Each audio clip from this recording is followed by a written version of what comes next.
जय हिंद साथियों। कैसे आप सभी? उम्मीद करते हैं सभी बेहतर होंगे। साथियों, हम सोच रहे हैं कि रेलवे के लिए मैथ का फाउंडेशन पूरा, जिसमें आप रेलवे के किसी भी एग्जाम की तैयारी कर रहे हैं उसमें आपकी मैथ अगर वीक है तो आप लोग यहाँ पे पढ़कर मैथ अपना अच्छा कर सकते हैं। तो आज हम इसीलिए आज की क्लास स्टार्ट कर रहे हैं मैथ के लिए। हम रेलवे के मैथ को पूरा देखेंगे। और पहले थोड़ा अपना इंट्रोडक्शन दे देते हैं। मेरा नाम है गुड्डू निफाद और मैं आप लोगों के लिए लिख रहा हूँ मैथ मैथ की क्लास, जो पूरा कंप्लीट मैं सोच रहा हूँ कि जितना रेलवे में फ्लेवर आता है वो पूरा फ्लेवर मैं कवर कराऊँ अपने यूट्यूब चैनल पर। और यूट्यूब चैनल का नाम क्या है मेरे?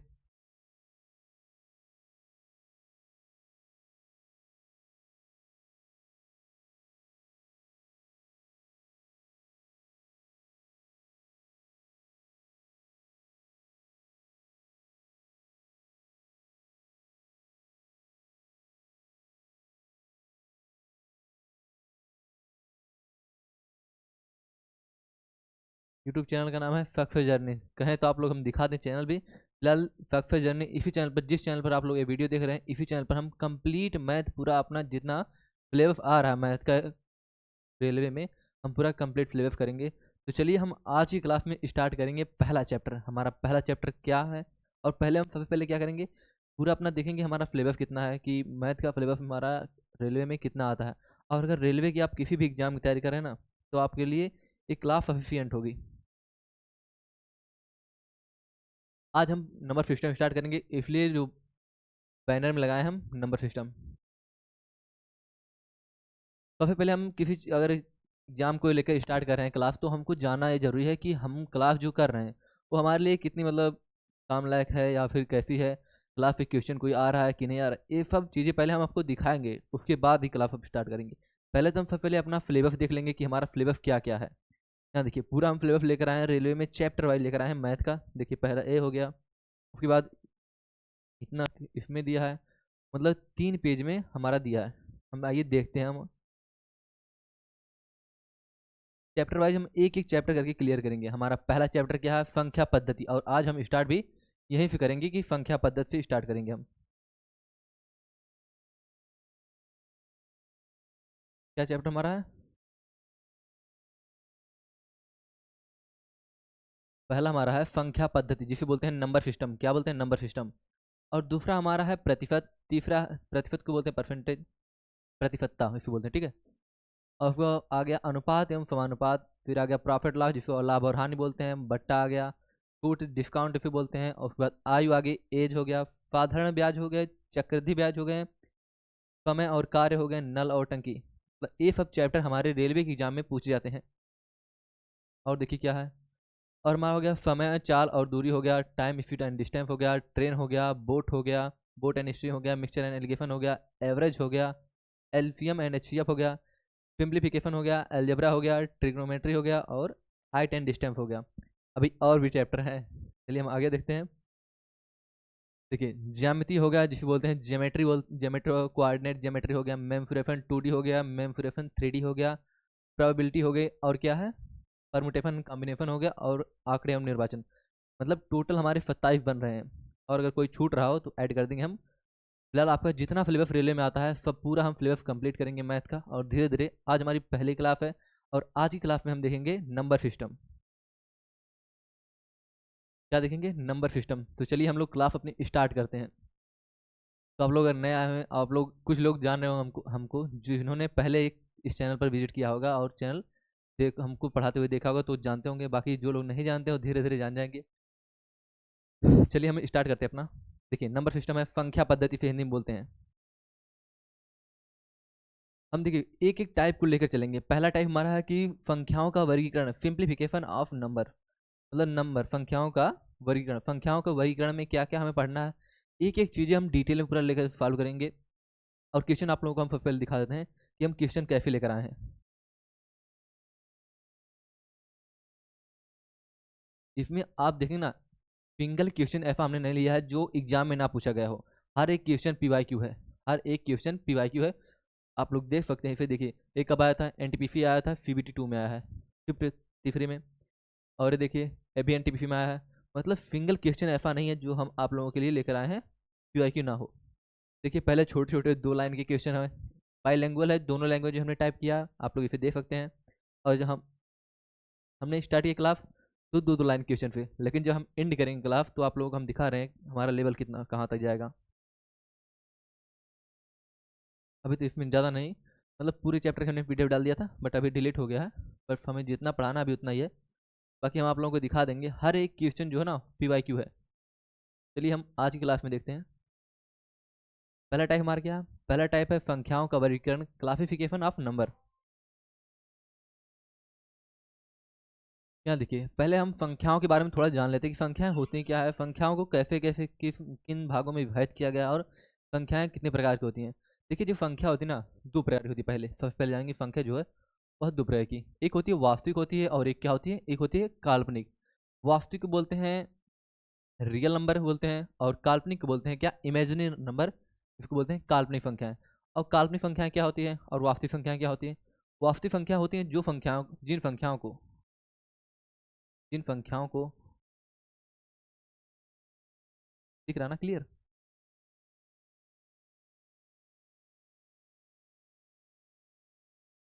जिन संख्याओं को हम संख्या रेखा पर जिन संख्याओं को हम संख्या रेखा पर प्रदर्शित कर सकते हैं, व्यक्त किया जा सकता है, उन्हें वास्तविक संख्या बोलते हैं।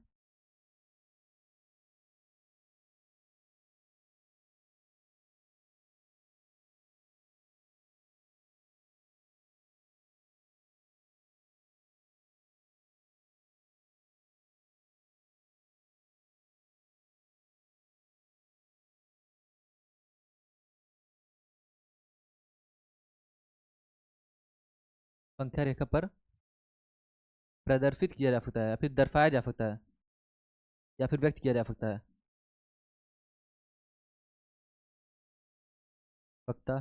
ठीक, मतलब जिन संख्याओं को हम संख्या रेखा पर व्यक्त किया जा सकते हैं उनको बोलते हैं वास्तविक संख्याएं। जैसे आप लोग संख्या रेखा में जानते होंगे, ये जीरो है, आगे हो गया प्लस पॉइंट, प्लस वन हो गया, प्लस टू हो गया, मतलब कुछ भी प्लस में हो या फिर कुछ भी हो, संख्या रेखा में जिसे हम डिनोट कर सकते हैं उसे क्या बोलते हैं? उसे बोलते हैं वास्तविक संख्याएं। -2 -3 या फिर कुछ भी। और काल्पनिक संख्याएं क्या होती है? इमेजिनरी नंबर बोलते हैं इसको। ये हो गया जैसे माइनस का, इसके लिए कर सकते हैं जिसे हम संख्या रेखा पर व्यक्त नहीं कर सकते हैं, संख्या रेखा पर व्यक्त नहीं कर सकते हैं। जिस संख्या रेखा पर क्या व्यक्त नहीं किया, मतलब संख्या रेखा पर नहीं दिखाया जा सकता है, उसे क्या बोलते हैं? उसे हम काल्पनिक संख्या बोलते हैं। और काल्पनिक संख्याओं जैसे हो गया रूट का 3 हो गया, रूट का -4 हो गया, -3 हो गया, रूट का 2 हो गया माइनस का। ठीक है, ये सब संख्याएं क्या है? ये सब संख्याएं हैं काल्पनिक संख्याएं हैं। और इसी में एक निकला आता है कि समित संख्या क्या होती है? समित संख्या बोलते हैं, कॉम्प्लेक्स नंबर बोलते हैं इसको। क्या? Complex number. ये होता है, एक फॉर्मेट होता है इसका, A+IB के फॉर्मेट में होता है। ठीक, इसे समित संख्या बोलते हैं। और यहाँ पर एक चीज़ आप लोग देखेंगे, ये आयोटा के बारे में थोड़ा जान लीजिए। आयोटा क्या होता है? माइनस का रूट में अगर 1 है तो आयोटा कहेंगे। यहाँ पर 3 दिया है, -3 रूट में दिया ना, तो इसे हम लिख सकते हैं रूट का 3 एंड रूट का -1 लिख सकते हैं ना। तो इसे रूट का 3i भी कह सकते हैं। बाकी अभी हमको ये नहीं जानना है, हमको बस इतने जानना है कि काल्पनिक संख्याएं कौन सी होती हैं और वास्तविक संख्याएं कौन सी होती हैं। हमने जान लिया इतना। फिर देखिए, उसके बाद आ गया कि वास्तविक संख्याएं जो है दो भाग होती हैं। वास्तविक संख्याएं दो प्रकार की होती हैं, कौन कौन से?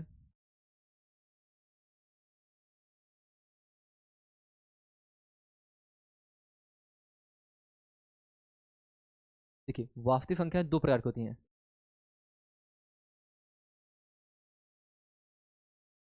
दिख रहा है? एक होती है परमेय होती है, एक होती है परमेय, और दूसरी जो होती है वह कौन सी होती है? दूसरी होती है अपरिमेय। मतलब परमेय और अपरिमेय दो प्रकार की क्या होती है? वास्तविक संख्या होती हैं। और परमीय संख्या क्या होती है? जिन्हें हम P/Q के रूप में लिख सकते हैं। क्या? जिन्हें हम P/Q के रूप में लिख सकते हैं उन्हें परमेय संख्या बोलते हैं। क्या बोलते हैं? परमेय संख्या किसे बोलते हैं? जिसे हम P/Q के रूप में लिख सकते हैं, और Q कभी भी जीरो के बराबर नहीं होगा। और P और Q क्या होंगे? P और Q हमेशा एक पूर्णांक होने चाहिए।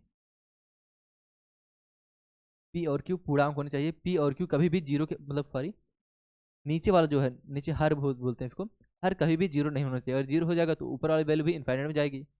मतलब यहाँ हम कह सकते हैं कि जिसे हम P/Q के रूप में लिख सकते हैं उसे हम परिमेय संख्या बोलते हैं। जैसे 2/3, 2/3, 4/5, 7/9, ये सब क्या है? ये सब क्या है? ये सब परिमेय संख्या है। माइनस में भी लिख सकते हैं, प्लस में भी लिख सकते हैं, ठीक है। और यहाँ देखिए अपरिमेय संख्या क्या है, सेम जैसे दो चीज़ें दी है, जैसे डिफरेंस बताना हमको ना, तो एक अगर है तो दूसरी नहीं होगी। मतलब अगर इसे पी बटे क्यू के रूप में लिखा जा सकता है, तो इस संख्या को मतलब अपरिमेय को पी बटे क्यू के रूप में नहीं लिख सकते हैं, तो यह अपरिमेय हो जाएगी। मतलब पी बटे क्यू के रूप में नहीं लिख सकते हैं, नहीं लिख सकते हैं, लिखा जा सकता।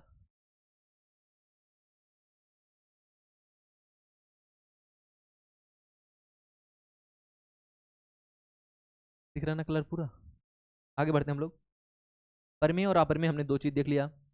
अब उसके बाद हम क्या देखना है, अब देखिए परिमेय संख्या जो है, अब परिमेय संख्याएं भी कुछ प्रकार की होती हैं। कितनी प्रकार की होती हैं, जो परिमेय संख्याएं वह तीन प्रकार की होती हैं। कितने, तीन प्रकार की होती हैं। एक हो गया पूर्णांक हो गया, और दूसरा भिन्न हो गया, और तीसरा हो गया दशमलव, डेसिमल। पूर्णांक को बोलते हैं इंटीजर बोलते हैं, और भिन्न फ्रैक्शन हो गया, और तीसरा हो गया दशमलव संख्याएं, डेसिमल नंबर। पूर्णांक क्या होता है, पूर्णांक वही संख्या होती है जो मतलब जीरो, जीरो और धनात्मक और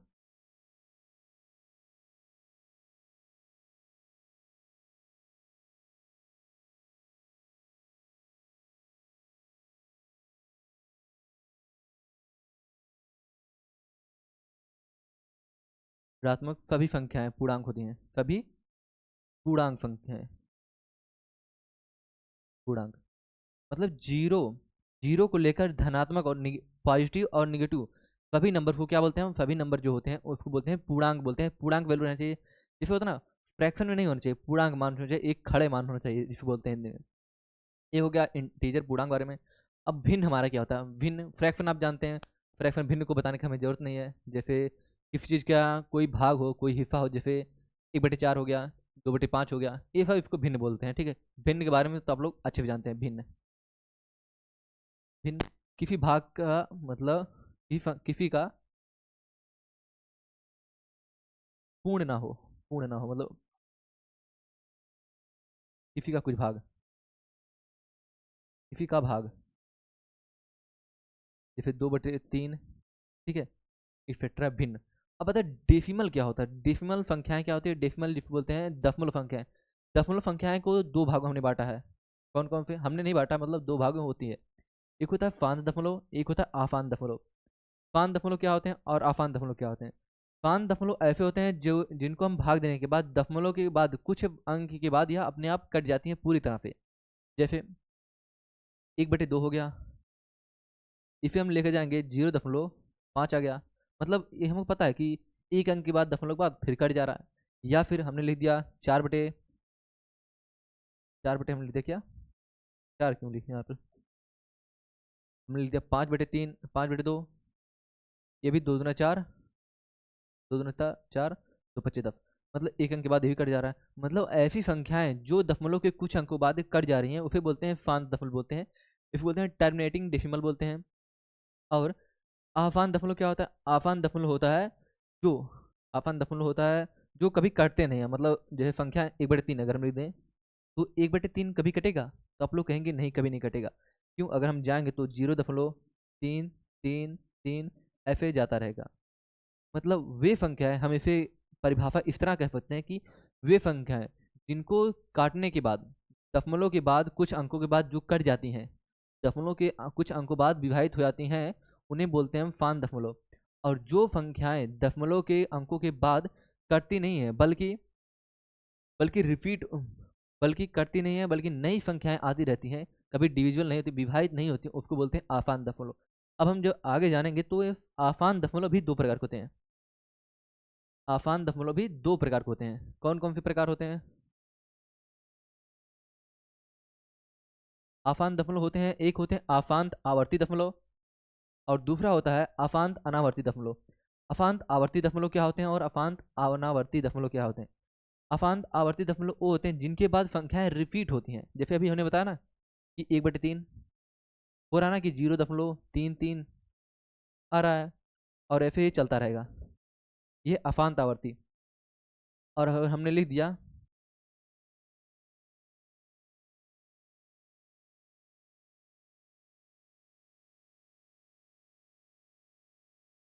मतलब कोई ऐसी संख्या है 2/3 अगर हमने लिख दिया, 3 6 18, 3 6 18 6 6, ऐसे से जाता रहेगा। मतलब ऐसी संख्या जिसके बाद मतलब दशमलव के बाद संख्याएं रिपीट होती हैं उसे हम बोलते हैं अशांत आवर्ती दशमलव। ठीक है। और ऐसी संख्याएं जैसे हम इसे लिख सकते हैं 5/7, पाई का मान होता है ना 22/7, 5/7, इसे हम जब काटेंगे तो इसे लिख देंगे हम 3.1432, 1432, मतलब ऐसे रिपीट होता है 1432। मुझे इसके आगे का ज़्यादा नहीं पता है, फिलहाल इतना ही होता है। और ये देखो बदल रही संख्या है, मतलब संख्याएं कटेगी नहीं, ये बस बदलती जा रही हैं। अब अगर हम लिख दें यहाँ पर पाई का मान √4 का लिख दें, √4, सॉरी √2, √2 क्या होता है 1.414, ऐसे ही जाएगा, फिर यह बदलता जाएगा। मतलब संख्या रिपीट नहीं हो रही। यहाँ क्या हो रहा था, यहाँ एक ही संख्या को बार बार रिपीट किया जा रहा था, और यहाँ पर संख्या बदल रही है, बट यह कटेगी नहीं। बस जो लास्ट का दशमलव के बाद जो चिन्ह रहेगा वो अपने आप चेंज होता रहेगा। क्या होता रहेगा, चेंज होता रहेगा। तो अशांत अनावर्ती दशमलव समझ गए आप लोग। अब देखिए हम जानते हैं पूर्णांक क्या होते हैं। पूर्णांक अभी हमने आप लोगों को थोड़ा बताया पूर्णांक के बारे में। पूर्णांक क्या होता है, कहाँ बताया हमने, हमने यहाँ बताया था कि पूर्णांक जीरो, धनात्मक और पूर्णांक ये होते हैं। ठीक है। पूर्णांक क्या होते हैं, जीरो के साथ साथ निगेटिव और पॉजिटिव सभी संख्याएं क्या होती हैं, पूर्णांक होती हैं।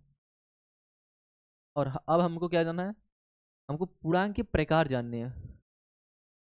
पूर्णांक संख्याएं 3 प्रकार होती हैं, एक हो गई धनात्मक, एक हो गया शून्य, और तीसरा हो गया ऋणात्मक संख्याएं।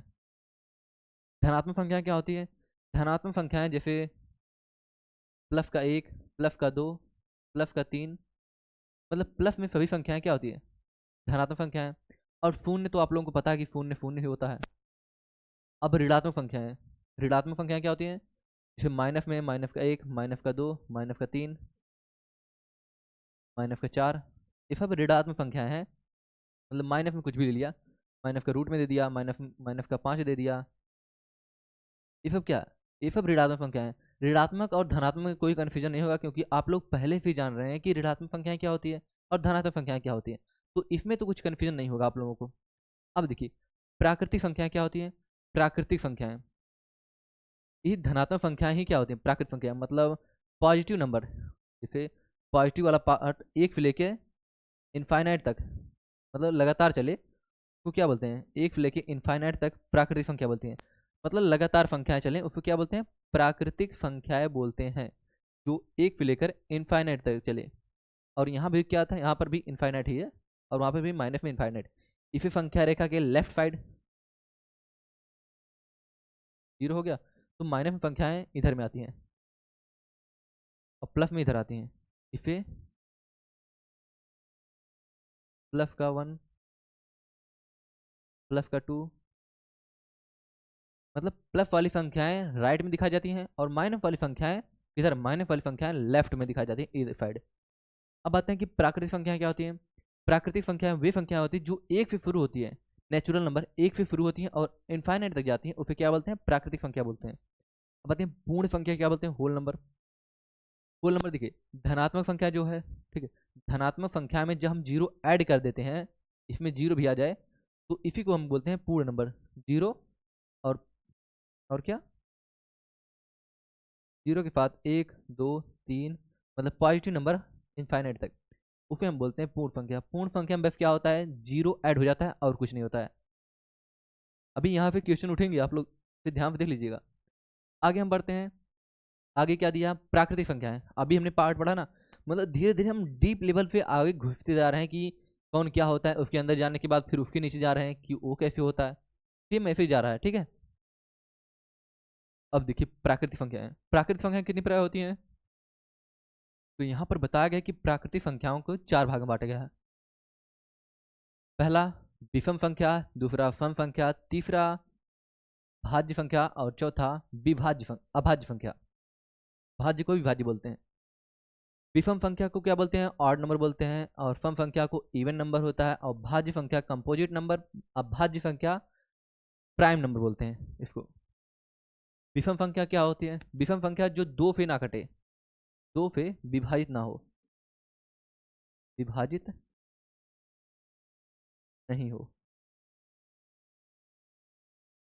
जो दो से विभाजित नहीं हो उसे विषम संख्या बोलते हैं, जैसे 3, 5, 7, 9 एक्सेट्रा। और सम संख्या क्या होती है? सम संख्या वे संख्या जो दो से विभाजित हो जाए।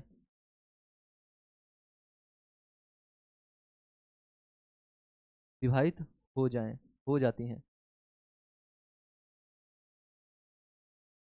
जैसे 2, 4, 18, 22, 32, 54 एक्सेट्रा। मतलब कुछ भी जो दो से डिविजिबल रहे उसे क्या बोलते हैं? उसे बोलते हैं सम संख्या बोलते हैं। और जो दो से डिविजिबल नहीं हो, विभाजित नहीं हो, उसे विषम संख्या बोलते हैं। अतः भाज्य संख्या क्या होती है? भाज्य संख्या मतलब जो भाज्य संख्या क्या होती है? वे संख्याएं वे संख्याएं जो एक वे संख्याएं जो एक और स्वयं स्वयं और किसी अन्य तीसरी संख्या से और किसी अन्य एक या एक से अधिक एक या एक से अधिक,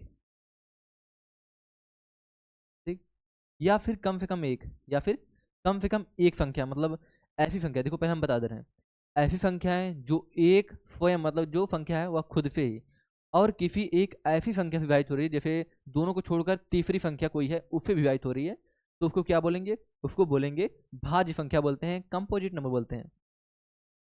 से विभाजित हो, विभाजित हो। ये दिख रहा है ना हम जो लिख रहे हैं? सब कुछ क्लियर दिख रहा है? थोड़ा राइटिंग एडजस्ट करिएगा आप लोग। अभाज्य संख्याएं क्या होती हैं? अभाज्य संख्या प्राइम नंबर। वे संख्याएं, देखिए भाज्य है, अभाज्य है, सेम जो डिफिनेशन यहाँ पर दिए हैं सेम इसी का उल्टा हो जाएगा अभाज्य के लिए। बाकी हम लिखेंगे वे संख्याएं संख्याएं जो एक, कौन सा एक है? एक स्वयं एवं अन्य किसी से, वे संख्याएं जो केवल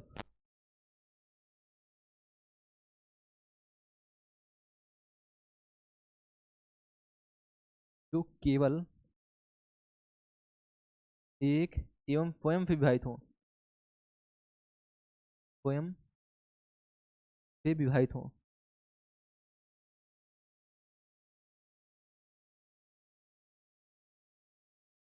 उनको क्या बोलते हैं? उनको कंपोजिट नंबर प्राइम नंबर बोलते हैं, ठीक है।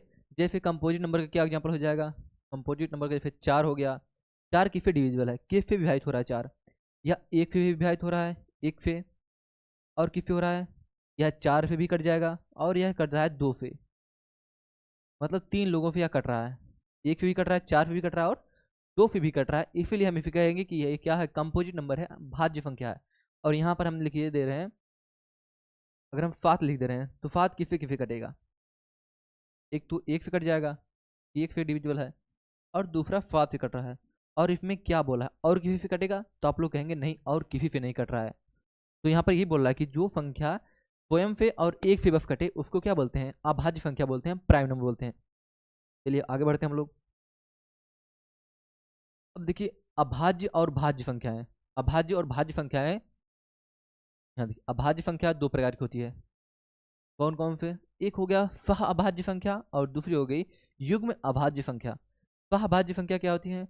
वे संख्याएं जिसमें कुछ भी कॉमन ना हो, वे दो संख्याएं जिसमें कुछ भी कॉमन ना हो, कुछ भी कॉमन ना हो।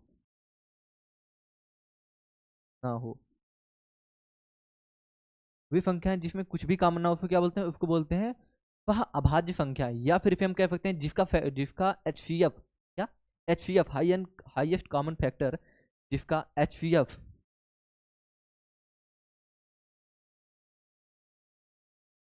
जिसका एचसीएफ कितना हो? एक हो, उसे क्या बोलते हैं? एक हो। ये एक है, कहीं कुछ और समझ लें आप लोग।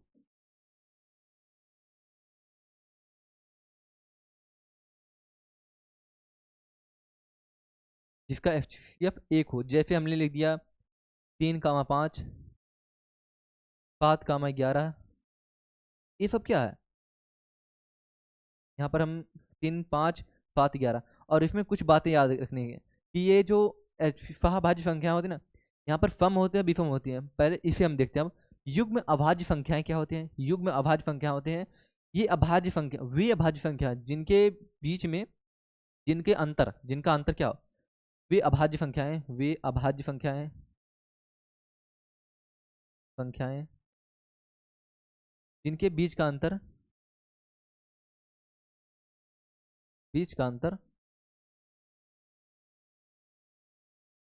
2 हो। क्या हो? जिनके बीच का अंतर 2 हो, फिर क्या बोलते हैं? फिर बोलते हैं युग्म अभाज्य संख्याएं। जैसे हमने लिख दिया 11, 13। जब 11 और 13 के बीच में डिफरेंस लेंगे हम, कितना आ जाएगा? 2 आ जाएगा। या फिर 17, 19, 17, 19, और यहाँ पर हमने 3, 5 लिया है, फिर भी हम 3, 5 ले सकते हैं क्योंकि इनकी बीच का अंतर भी कितना? 2 है। और यह सह अभाज्य संख्या भी है, मतलब दोनों अभाज्य संख्या, 3 भी अभाज्य है, 5 भी अभाज्य है ना? तो यहाँ पर हम क्या लिखते हैं? 3, 5 भी है, 7, 11। इसमें होता है कि यह सम और विषम भी हो सकता है। जैसे हम लिखते हैं 7 और 12, ये भी लिख सकते हैं, ये भी लिख सकते हैं। इनके कोई ऐसा है नहीं, फिक्स मान नहीं है कि इनका जो डिफरेंस है कोई एक होना चाहिए। यहाँ पर दो दे दिया कि युग्म अभाज्य संख्या क्या दिया, इसका डिफरेंस सदैव बोला है, मतलब हमेशा 2 ही रहेगा। लेकिन इसमें कोई ऐसी रिस्ट्रिक्शन नहीं है कि मतलब ऐसी कोई लिमिट नहीं दी है कि इसका हमेशा 2 रहेगा, 4 रहेगा, 8 रहेगा। इसमें एक अभाज्य भी हो सकता है, एक भाज्य भी हो सकता है। बस इसमें ये होना चाहिए कि इन दोनों में, ये दोनों संख्या जो है इसमें कुछ भी कॉमन नहीं होना चाहिए। क्या नहीं होना चाहिए? कुछ भी कॉमन नहीं होना चाहिए। चलिए हम आगे बढ़ते हैं। अब देखिए हमारा पहला ही क्वेश्चन स्टार्ट हुआ है। एनटीपीसी के कब से आया है? यह आया CBT 1 में 30/3/2016 शिफ्ट दूसरे में। एक अभाज्य संख्या में क्या होता है? 2 या 2 से अधिक भाजक होते हैं, स्वयं और एक से विभाजित होता है, इसका कोई भाजक नहीं है, एक सकारात्मक पूर्णांक नहीं है। तो इसमें आप लोग अच्छे से समझ गए होंगे कि आंसर क्या होगा, क्योंकि अभी हमने क्या बताया अभाज्य संख्या के बारे में। अभाज्य संख्या के बारे में क्या दिया? वे संख्याएं जो एक एवं स्वयं से विभाजित होती, किससे? एक और स्वयं से। तो एक और स्वयं और एक से विभाजित हो, क्या बोलते हैं उसको? अभाज्य संख्या बोलते हैं। ऑप्शन नंबर दिख रहा है colour? Option number B correct रहेगा कि स्वयं एवं एक से विभाजित हो। तो हम यहाँ पर वी लगाकर आगे बढ़ चलेंगे। कभी अपरिमेय संख्याएं होती हैं। अपरिमेय संख्याएं क्या होती हैं? परिमेय हो या फिर अपरिमेय हो, वो होती हैं क्या मेन? तो इसके लिए हम आप लोगों को पहला पेज दिखाएंगे जिसमें हम संख्याओं के वर्गीकरण किए थे। यहाँ देखिए, परिमेय संख्या हो या अपरिमेय संख्या हो, कहाँ से निकल के आई है? तो यह निकल के आई है वास्तविक संख्या पे। क्या? रियल नंबर पे। काल्पनिक संख्या तो निकल के नहीं आई है, रियल नंबर पे आई है, वास्तविक संख्या पे। तो हम यहाँ पर क्या लगा देंगे?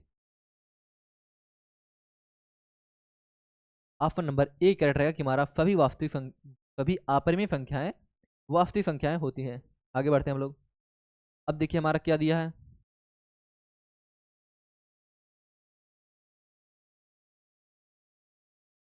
सबसे छोटी अभाज्य संख्या है, सबसे छोटी अभाज्य संख्या कौन सी है?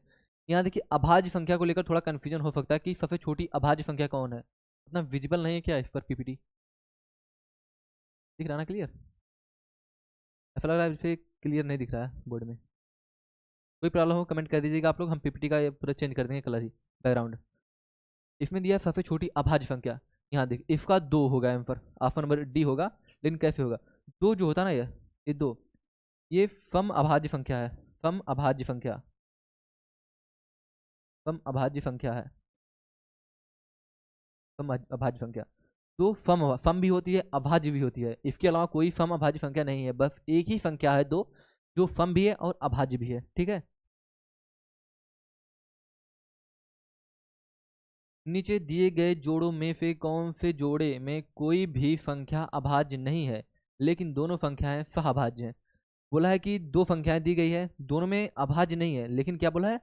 लेकिन दोनों सहभाज्य है। सहभाज्य है लेकिन संख्या क्या? अभाज्य नहीं है। तो इसे कैसे लगाएंगे हम लोग?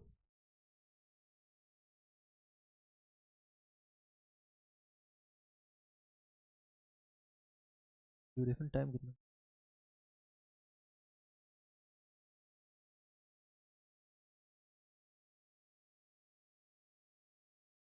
चलिए हम लोग इसे देखते हैं। बोला कि अभाज्य नहीं है, अभाज्य नहीं है। तो अभाज्य क्या क्या होता है, मतलब वह किसी और से नहीं कटे। यहाँ देखिए 21 है, 5 से कट जाएगा और 35 भी कट जाएगा। पहला ऑप्शन तो नहीं हमारा है, पहला नहीं है। दूसरा चेक करते हैं 11 और 17। जब 11 और 17 को हम देखेंगे तो इसमें अभी तक कुछ कॉमन नहीं मिल रहा है, लेकिन दोनों अभाज्य हैं। 11 भी अभाज्य और 17 भी अभाज्य, तो ये तो नहीं हो सकता। दूसरा भी गलत हो गया। जब हम देखेंगे 8, यहाँ देखिए 19 और 27। 19 क्या अभाज्य है, क्या है अभाज्य है, मतलब हमारा फी भी गलत हो गया। जब फी गलत हो गया बच्चा एक ही option, option number D correct हो जाएगा। लेकिन हम बताएंगे कैसे। 8 देखिए क्या है, भाज्य है, भाज्य है ना, क्योंकि यहाँ 2 से भी कटेगा, 4 से भी कटेगा, 8 से भी कटेगा, 1 से भी कटेगा। और जो 25 है, ये 5 से भी कटेगा, 25 से भी कटेगा, 1 से भी कटेगा। मतलब ये भी क्या भाज्य, ये भी है। लेकिन क्या दोनों में कुछ कॉमन है? 8 और 25 में कुछ कॉमन है, तो आप लोग कहेंगे नहीं कॉमन है। और नहीं कॉमन है तो इसीलिए हम कह सकते हैं कि यह फह अभाज्य संख्या है। निम्नलिखित में से कौन सह अभाज्य संख्याओं का एक जोड़ा है? और ये आप लोग देख सकते हैं क्वेश्चन कब का आया हुआ है। आरआरबी टेक्नीशियन जी थर्ड में आया था, कब आया है? 26/12/24 में आया है।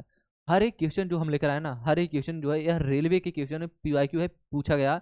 और हमने उसके साथ में लगाया है कि टैग कब यह पूछा गया है, कब नहीं पूछा गया है। ठीक है।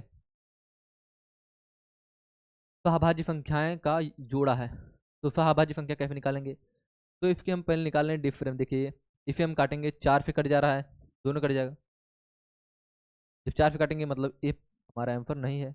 इसे हम काटेंगे 5×42 3×45, 7 से कट जा रहा है। अब इसमें हम देख लें 363 और 81 और 16। अगर हम इसमें देखें 81 और 16 में क्या कुछ कॉमन मिल रहा है? 81 और 16 में आप लोग कहेंगे कुछ भी कॉमन नहीं मिल रहा है। यहाँ अगर चाहे तो हम यहाँ देखिए 11 गुड़े कितना, 11×3 = 33, 11×3 = 33, 11 मतलब यहाँ 11 से कट जा रहा है, सहभाज्य संख्या नहीं है। और यहाँ पर 77 दिया ना, तो यहाँ पर 11 और 7 है। सहभाज्य संख्या क्या होती है? जिनमें कुछ भी कॉमन ना मिले दोनों में। इसमें तो कॉमन मिल रहा है, क्या मिल रहा है? 11 कॉमन मिल रहा है। मतलब हमारा एक ही ऑप्शन दिख रहा है, ऑप्शन नंबर बी, जो करेक्ट रहेगा 81/16। कौन सा? 81/16। उम्मीद करते हैं आप लोगों को यहाँ तक कोई भी क्वेश्चन में कोई भी प्रॉब्लम नहीं होगी। तो चलिए हम आगे बढ़ते हैं आप लोग। चलिए हम आगे देखते हैं अब। हमारा 6 नंबर क्वेश्चन क्या बोला है? बोला कि 50 से कम अभाज्य संख्याओं की कुल संख्या क्या है? अब देखिए मतलब बोला कि 50 से कम कितनी अभाज्य संख्याओं की संख्या है। एक कब पूछा गया? 2 बार पूछा गया, 2 एग्जाम में। कि आरआरबी ALP में पूछा गया Tier 1 में, और कब पूछा गया? NTPC CBT 1 में पूछा गया। इसे लगाने के लिए थोड़ा हम जान लेते हैं। एक चीज़ आप जान लीजिए कि 44, एक हम आपको ट्रिक बता रहे हैं।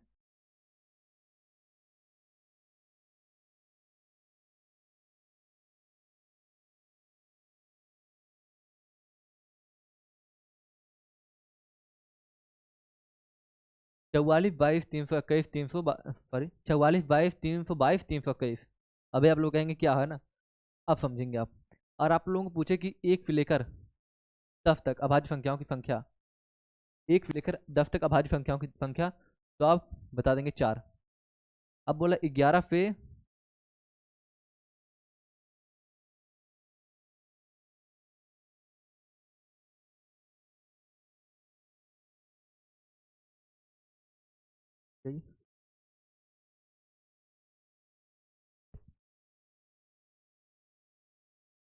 बोला है 1 से, मतलब एक भी है साथ में, 1 से 10 तक। अब बोला है कि 11 से 20 तक बता दो हमको कितनी अभाज्य संख्याएं हैं। अब बोला कि बता दो 21 से लेकर 30 तक, 30 तक कितनी है? आपको नए पेज में बता दें? चलिए यहाँ हो जाएगा। 30 तक कितनी है? और 31 से 40 तक कितनी है? और बोला है 41 से 50 तक कितनी है? ठीक है, ये पूछ रहा है। अब बोला 51 से 61 तक कितनी है? 60 तक। 61 से 71 तक, सॉरी 70 तक कितने हैं। अब होता है 71 से बता दो हमको, 71 से 80 तक। अब बोलता है 81 से बता दो हमको 90 तक। बोल रहा है कि 91 से हमको बता दो 100 तक। आप लोग सोच रहे होंगे हमको ये क्या बताए थे कि 44, 22, 322, 321। ये क्या आप लोग सोच रहे होंगे ना कि ये हमने ऊपर क्या लिखा है। अब यहाँ आप लोगों को समझ आएगा कि हमने क्यों लिखा था इसे। देखिए, अगर 1 से 10 तक पूछे तो 4 लिख देंगे कि 4 होती हैं भाज्य संख्याएं। और 1 से लेकर 20 तक होते हैं कितना, 4 भाज्य संख्याएं। 21 से लेकर, और यहाँ 11 था, 11 से 20 तक। 21 से लेकर 30 तक 2 होती हैं। और 31 से लेकर 40 तक ये भी 2 होती हैं। और बोले 41 से लेकर 50 तक कितना होता है, 3 होता है। और 51 से लेकर 60 तक 2 होते हैं। 61 से लेकर 70 तक 2 होती हैं। 71 से लेकर 81 तक कितना होता है, 3 होता है। अब 81 से लेकर 90 तक 2 होता है। और 91 से लेकर 100 तक 1 होता है। अब थोड़ा बहुत दिख रहा होगा आप लोगों को कि क्यों हमने लिखा था ऊपर कि 44, 22, 322, 321 क्यों लिखा था। क्योंकि यहाँ देखिए, पहला 4 था तो 4 लिख दिया हमने, दूसरा 4 था 4 लिख दिया, तीसरा 2, 2, फिर 2, 2, फिर 3 है 3 लिख दिए, फिर 2 है 2 लिख दिए, फिर 2 है फिर 2, फिर 3, 2, 1, 3, 2, 1। दिखा कुछ, कहेंगे हाँ दिखा। ये थोड़ा ट्रिक हम बना दिए अपना, मतलब ये था ऐसे ही, ऐसे बन रहा था कि 1 से 10 तक कितना, 11 से 20 तक कितना। तो हमने सोचा फिर डायरेक्ट हम ट्रिक के थ्रू अगर याद कराएं आप लोगों को तो थोड़ा ईजी हो सकता है। क्योंकि कभी भी ऐसा पूछ सकता है कि आप बता दीजिए हमको।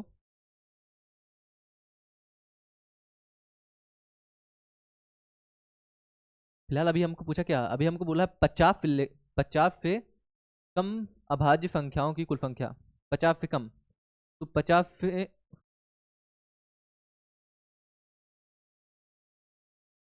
से कम पूछा तो 50 से कम कैसे निकालेंगे। मतलब यहाँ देखिए, 50 यहाँ तक है।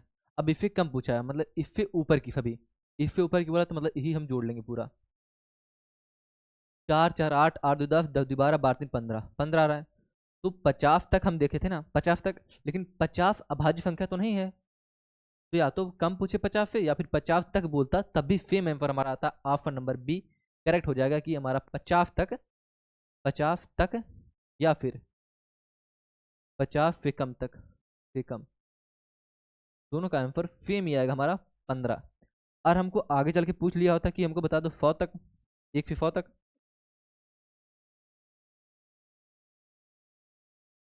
कुछ नहीं करते हम, टोटल सबको जोड़ लेते हैं। 4, 4, 8, 10, 12, 12, 15, 15, 17, 17, 19, 19, 22, 3, 25। 1 से लेकर 100 तक अभाज्य संख्याओं की संख्या कितनी होती है, 25 होती है। कितनी होती है, 25 होती है। तो उम्मीद करते हैं समझ में आएगा। ऑप्शन नंबर बी इसका करेक्ट रहेगा। क्या रहेगा, ऑप्शन नंबर बी करेक्ट रहेगा।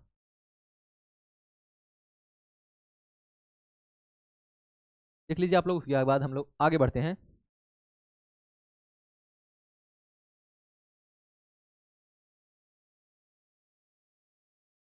6 नंबर क्वेश्चन तक हमने कर लिया।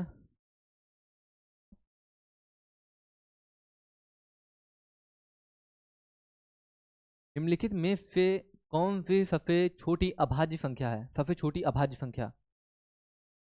अभाज्य संख्या सबसे छोटी कौन सी है, तो आप लोग कहेंगे इसे बिना सोचे समझे ऑप्शन नंबर बी करेक्ट रहेगा कि 2 सबसे छोटी क्या है, अभाज्य संख्या है।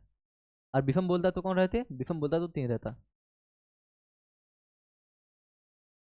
निम्नलिखित समुच्चयों में कौन सा सह अभाज्य संख्याएं बनाते हैं। सह अभाज्य संख्याएं, दोनों में कुछ भी कॉमन ना हो, तो इसे हम देखेंगे जब, यहाँ देखिए 21 और 42, 21 और 42 दिया है तो देखेंगे तो 21 पूरा है, 21 से कम 21 कितना 42, मतलब ऑप्शन में भी गलत है। 43 देखेंगे तो 43 चौके लेके जाएंगे, 43 चौके तियाँ, 43 तियाँ लेके जाएंगे, 129 हो रहा है। और 3 3 9, मतलब ये भी कॉमन आ रहा है। तो पहला आप देख लीजिए, पहले में कुछ भी कॉमन नहीं आ रहा, 12 और 7 में कोई भी कॉमन नहीं आ रहा है। निम्नलिखित में से कौन सा युग्म अभाज्यों का युग्म नहीं है। अभाज्यों का युग्म नहीं है मतलब कौन है जो अभाज्य नहीं है। तो इसे हम कैसे चेक करेंगे, 11 और 13 कुछ भी कॉमन नहीं है, मतलब यह अभाज्य है। 11 और 13 क्या, 11 और 13 अभाज्य है, कुछ भी कॉमन नहीं इसमें, मतलब हमारा पहला तो गलत हो जाएगा। और दूसरा लेंगे 71 और 73, क्या 71 और 73 में कुछ कॉमन है? तो आप लोग चेक करेंगे 71 और 73 में अभी तो कुछ नहीं कॉमन दिख रहा है, रख दो थोड़ी देर के लिए। अब आ गया 191 और 193। डिफरेंस आप लोग देख रहे हैं, डिफरेंस कितना है? डिफरेंस सबका सेम ही दिया, कितना दिया है? डिफरेंस सबका सेम ही दिया है। हम चेक करेंगे बात इसे देखिए, और हम किसे काटें? फात कम फात, फात कम फात, अब बचा 6, 7 में 63, 19 और कितना? फात, 19 और 5 से कट रहा है, मतलब यह क्या है? यह सह अभाज्य संख्याओं का युग्म नहीं है। मतलब सह अभाज्य संख्या होती थी जो कट जाए किसी से, वो क्या होती है? सह अभाज्य संख्या नहीं होती है। तो ये कट जा रहा है अपने सिवा और भी किसी से, मतलब हमारा आफन नंबर क्या? आफन नंबर, आफन फी सही रहेगा हमारा कौन सा? ऑप्शन नंबर सी करेक्ट रहेगा कि 131 और 133 हमारी सहाभाज्य संख्याएं नहीं है। क्या नहीं है? सहाभाज्य संख्याएं नहीं है। टाइमिंग नहीं।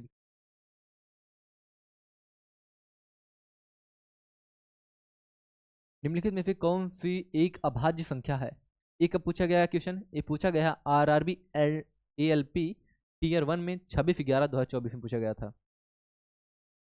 कौन एक अभाज्य संख्या नहीं है? अभाज्य संख्या नहीं है, इसे हम कैसे ट्राई करेंगे? अभाज्य संख्या आप लोग देखिए, अभाज्य संख्या क्या होती है? मतलब कोई संख्या ऐसी जो एक और स्वयं से बस विभाजित हो, उसे क्या बोलते हैं? अभाज्य संख्या बोलते हैं। और इसमें हमको अभाज्य संख्या के बारे में ही पूछा है, तो हम फिर किससे काटेंगे?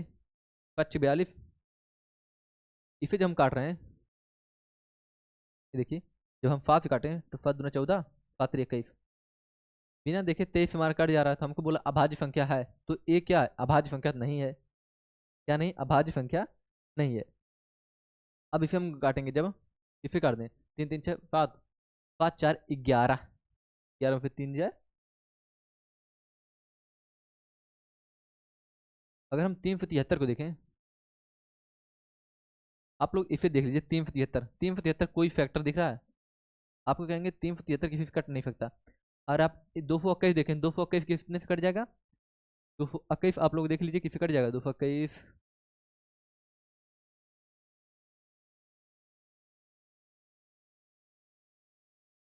अगर हम 13 काटें, 13, 13 कम 13, 9, 91, 17 और 13 कट जा रहा है। और इसे अगर हम 7 काटें, 5 6 42, नहीं कटेगा। मतलब हमारा 13 और 17 से कट जा रहा है कि हमारा एक ही ऑप्शन जो दिख रहा है, मतलब कितना? 373, 373 किससे नहीं कटेगा? ये जो 373 है ये नहीं कटेगा, सॉरी,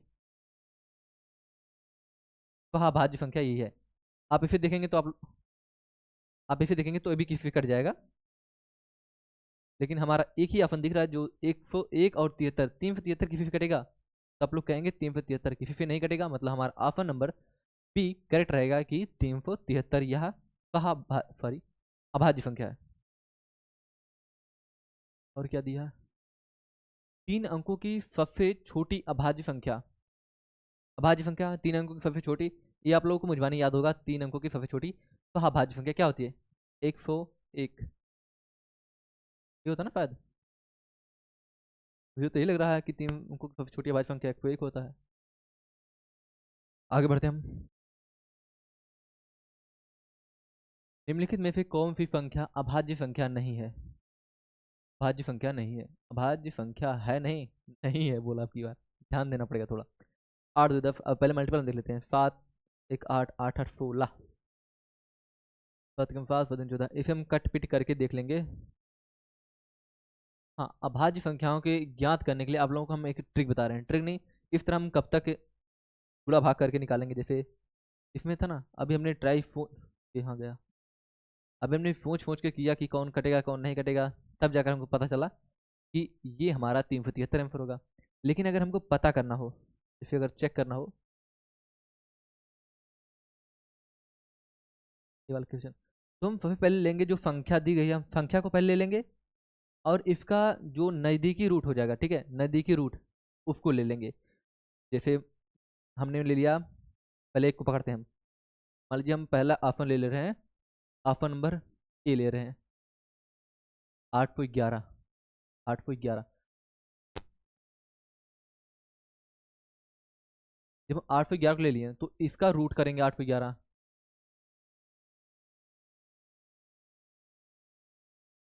और इसके नज़दीक का मतलब इससे रूट में जो पूर्ण रूट होगा, पूर्ण वर्ग होगा, उससे कम वैल्यू लेंगे। जैसे अगर हम 27 700 कुछ हो जाएगा, 28 का कितना स्क्वायर होता है? दूनी 16 32 32 38, दूनी 4 3 7 784, 28 का 784 मतलब हमारा कितना ले लेंगे? 784 28 का, तो यहाँ पर 28 ले लेंगे। अब हम क्या करेंगे, उसके मान ले लेंगे, और इससे कम जितनी अभाज्य संख्याएं हैं उनसे अगर यह 8 से 11 विभाजित हो जाएगा तो यह क्या, अगर विभाजित हो जाएगा तो यह अभाज्य संख्या नहीं होगा। वही हमको ट्राई करना है। अब इस 28 से कम सभी अभाज्य संख्या लिख देंगे, तो 2 3 5 7 9, 9 कहाँ आ गया भाई? 9 कब से अभाज्य होने लगा? 7 11 13 17 23 और 29 नहीं जाएगा हमारा इतना। क्या इससे कोई 8 से 11 कट रहा है? तो आप लोग ट्राई करेंगे, 2 से कटेगा, 8 2 10 नहीं कटेगा, 3 से कटेगा नहीं कटेगा, 5 से नहीं कटेगा, 7 से, तो आप लोग जब ट्राई करेंगे तो ये किसी से भी नहीं कटेगा। 23 किसी से नहीं कट रहा है, किसी से नहीं कट रहा है, इसका मतलब कट कुट लगा दीजिए ना, इसका मतलब कोई भी संख्या से नहीं कट रहा है। अब दूसरा ऑप्शन हम ट्राई करेंगे, क्या दिया हमारा? 317। 317 का हम रूट ले लेंगे और नज़दीक की संख्या लिखेंगे। 18 का 324 होता है, 17 का 289 मतलब 17। अब 17 तक लिख देंगे हम, तो 17 तक लिखेंगे तो हमारा ये आएगा, 2 से लेकर 2 3 5 7 11, 11 है, 13 17 19, इफ नहीं आएगा इसमें, ठीक है। अब हम इसे ट्राई करेंगे, जब 13 से या 11 से, 7 3 10 11 13 13 2 26 26 5 31, 5 नहीं कटेगा, 17 से नहीं कटेगा, मतलब जब इसे काटेंगे तो इसे भी नहीं कटेगा। अब हम चेक करते हैं 8 और 17 को।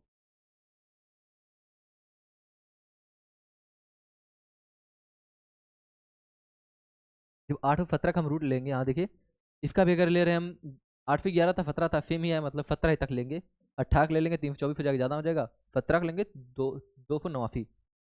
18 तक जब लिखेंगे हम, 2 3 5 7 9 11 13,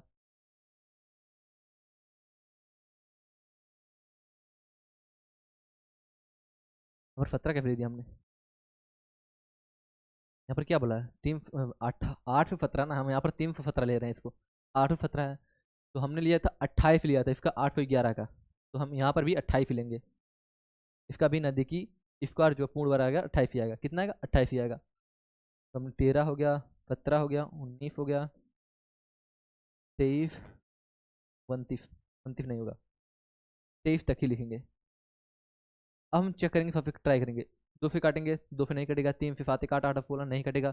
5 से ट्राई करेंगे तो 5 से देखेंगे कटेगा कि नहीं कटेगा, तो 5 से काटेंगे 8 17 को, नहीं कटेगा। 7 से काटेंगे, 7 एकम 7 7 दूनी 7 एकम 5 5 11, 7 हो गया, 4 11 नहीं कटेगा।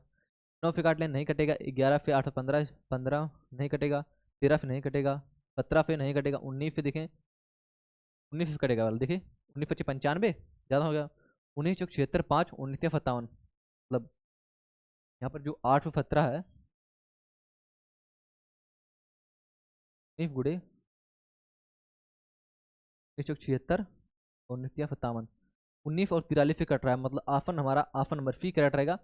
इतना हमको चेक करने की जरूरत, जो आप इतना स्लोली हम लोग कर रहे हैं ना, कि आप लोग पूछ रहे होंगे कि इतना टाइम लग रहा है, हम चेक करेंगे ऐसे, तो आप लोग जब चेक करेंगे ना तो वहाँ ईजी से आप जल्दी जल्दी चेक करेंगे। हम जितनी बार ये लिख रहे हैं उतनी बार लिखेंगे नहीं, जो रिपीट कर रहे हैं हम ये वाला लिखेंगे नहीं, हम एक ही बार लिख देंगे और सब वहाँ पे चेक कर लेंगे सबका एक साथ। ऐसे करके आप लोग इसका चेक कर लीजिएगा, आप लोग देखेंगे तो इससे नहीं कटेगा। ऑप्शन नंबर सी हमारा करेक्ट रहेगा कि 817।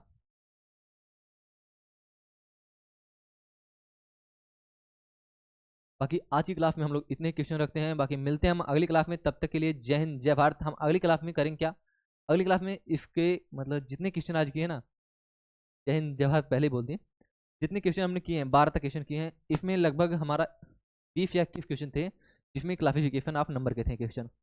और टोटल हमारे 99 क्वेश्चन डाले हमने, जो हमारा पूरा PDF बनाया है, मतलब क्वेश्चन बेस नंबर सिस्टम का।